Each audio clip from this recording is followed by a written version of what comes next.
The numbers on the screen are turning blood red. Panic is sweeping through the streets, and headlines are screaming about a massive financial collapse. $5 trillion has vanished from the market. But before you hit the sell button in a frenzy, we need to talk about what's actually happening. Understanding the logic of a market crash is your best defense. Imagine a local pizza shop.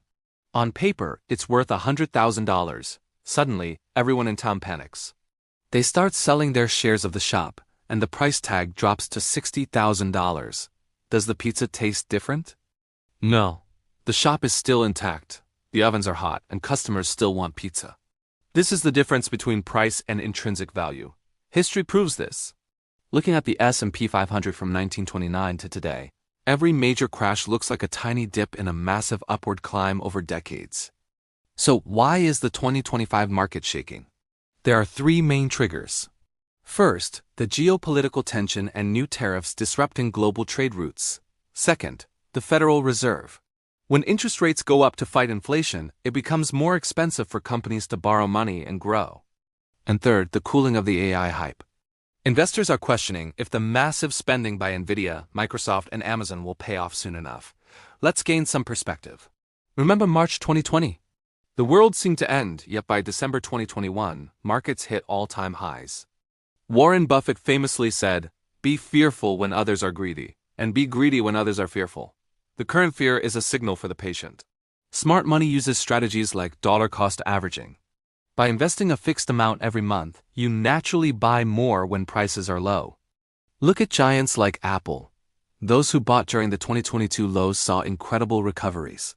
Quality companies don't stay down forever. Recovery data shows that while the time to bottom can be painful, the time to recovery is often faster than most people anticipate. Analysts from Goldman Sachs and JP Morgan are already looking toward 12-month projections that suggest a robust rebound as AI stabilizes. If you're a beginner, here is your survival guide. Step 1. Put your phone away.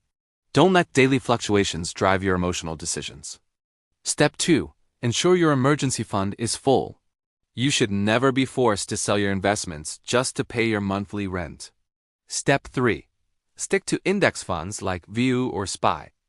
These allow you to own the entire market and benefit from the growth of the top 500 companies. The power of compound interest is your greatest ally. Small, consistent investments today create a massive wealth curve 20 years from now. Looking forward, AI is not just a trend. It's the 1995 internet era all over again. The infrastructure being built today will power the next decade. The potential of 2025 is just as significant as the bottom of 2009. The question is, will you be there to catch the wave? To summarize, don't panic, keep your strategy consistent, and think in decades, not days. The market always rewards the patient investor. If you found this helpful, hit the like button and subscribe for more deep dives into the future of finance and AI. See you in the next one.